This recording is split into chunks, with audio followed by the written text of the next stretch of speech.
नमस्कार मित्रांनो, आज आपण बनवणार आहोत अतिशय चविष्ट आणि स्वादिष्ट मटण रस्सा।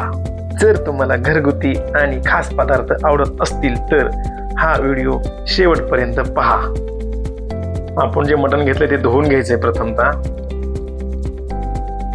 त्यासोबत लागणारे आपलं साहित्य हळद आहे, थोडंसं मीठ घ्यायचंय, बारीक चिरलेला कांदा घ्यायचा आहे, परत अद्रक, लसूण आणि कोथिंबीर यांचे तिघांचं मिश्रण घ्यायचंय।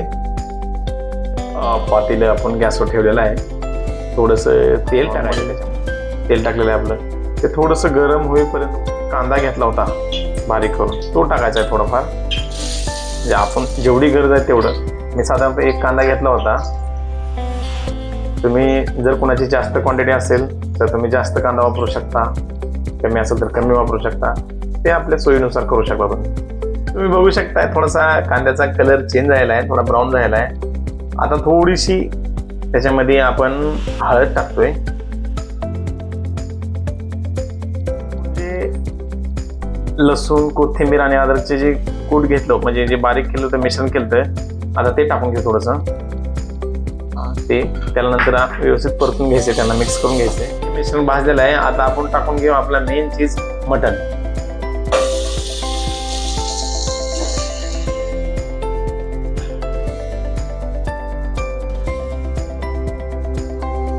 मटण थोडंसं परतून घेऊ।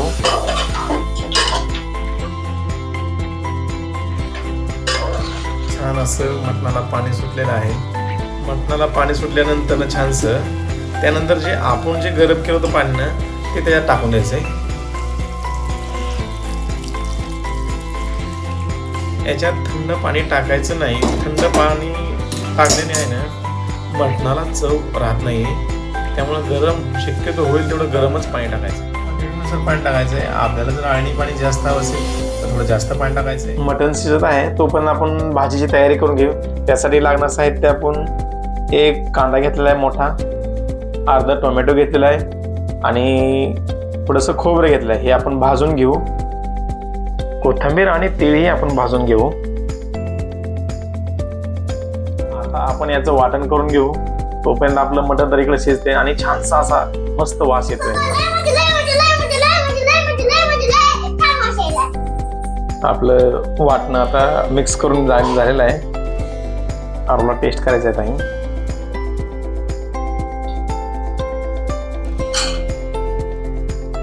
थोडीशी आपण याच्यावर कोथिंबीर टाकू आणि पाणी आणलेलं आहे, थोडंसं गरम होतं, त्याला थोडंसं थंड होईपर्यंत थांबविलं आरूला। ती थांबत नव्हती।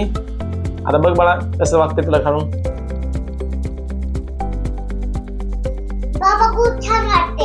छान वाटतंय।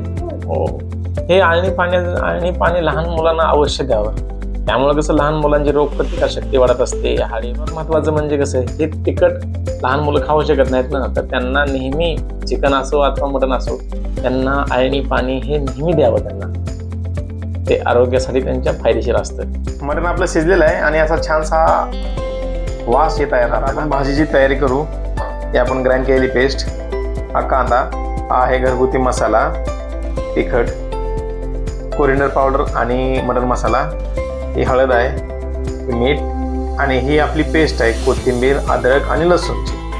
चला आपण पुढे सुरुवात करू। पातेल्यामध्ये थोडंसं तेल घेतलेलं आहे, आपल्याला जेवढं आवश्यक आहे तेवढंच तेल घ्यायचं आहे।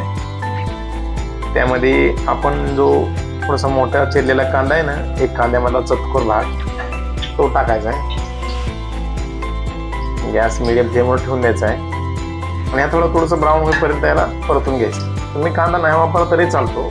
कांदा थोडासा ब्राऊन कलर झालाय, त्यामध्ये आपलं जे वाटण होतं अद्रक, लसूण, ते आपण ते टाकून घेऊ। थोडंसं याला परतून घेऊ आपण।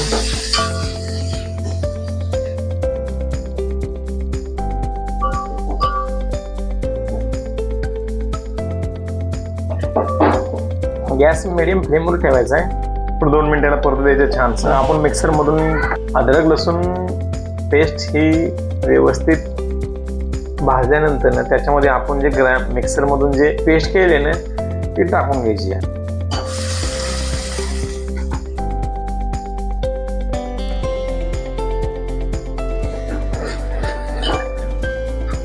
मीडियम फ्लेमवरच ह्याला आपण चांगलं आणखी परत याला भाजून घ्यायचं.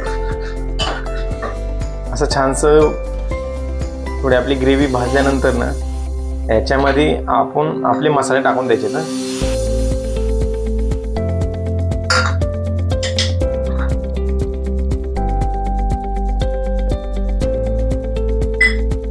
आणि त्याला व्यवस्थित आणखीन छानसं परतून घ्यायचं आहे का परत.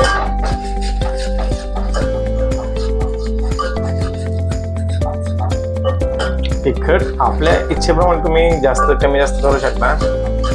परत त्याला आणखीन 5 मिनिट असंच परत द्यायचंय मसाल्याचा आणि पूर्ण म्हणजे तेल सुटेपर्यंत. असं छानसा वास सुटलेला आहे आणि तेलही सुटलेला आहे मसाल्याला. आता आपण त्यामध्ये आपलं मटण टाकून घेऊ.